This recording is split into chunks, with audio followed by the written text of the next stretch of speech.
ఆంధ్రప్రదేశ్ రాష్ట్రంలో ఇప్పుడు అందరి దృష్టి పిఠాపురం నియోజకవర్గం పైనే. పిఠాపురం నియోజకవర్గం నుంచి పవన్ కళ్యాణ్ గారు పోటీ చేయడంతో రాష్ట్ర రాజకీయాల్లో పిఠాపురంపై చర్చ ఆసక్తికరంగా మారింది.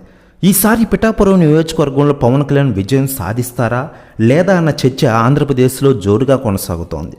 అయితే ఈసారి పవన్ కళ్యాణ్ గారు పిఠాపురంలో స్పష్టమైన మెజారిటీతో విజయం సాధిస్తారని పవన్ కళ్యాణ్ గారి అభిమానులు, కూటమి నేతలు బల్లగుద్ది మరీ చెబుతున్నారు.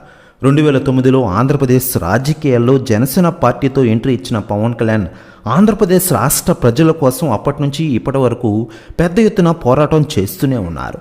గత ఎన్నికల్లో 2 చోట్ల పోటీ చేసి ఘోర పరాజయం పాలైన పవన్ కళ్యాణ్ ఈసారి ఎన్నికల్లో విజయం సాధించడం కోసం తెలుగుదేశం, బీజేపీతో పొత్తు పెట్టుకుని ఎన్నికల బరిలోకి దిగుతున్న విషయం మనకందరికీ తెలిసిందే. ఇకపోతే ఇదిలా ఉండగా పవన్ కళ్యాణ్ గారి గెలుపుపై మరియు పవన్ కళ్యాణ్ గారి గురించి తాజాగా దర్శక ధీరుడు ఎస్ఎస్ రాజమౌళి గారు స్పందించారట. ఆయన మాట్లాడుతూ పవన్ కళ్యాణ్ గారు ప్రజాసేవకై రాజకీయాల్లోకి వెళ్ళారు. ఆయన ఈసారి బాగా కష్టపడ్డారు కూడా.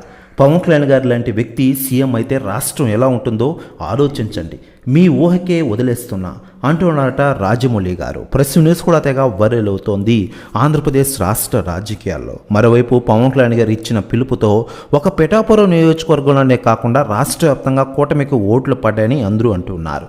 పిఠాపురంలో 2,04,000 పైగా ఓట్లు పోలయ్యాయని, పవన్ కళ్యాణ్ గారికి 1,50,000 ఓట్లు వస్తాయని అందరూ అంటూ ఉన్నారు. ప్రెస్ న్యూస్ కూడా తెగ వైరల్ అవుతోంది ఆంధ్రప్రదేశ్ రాష్ట్ర రాజకీయాల్లో.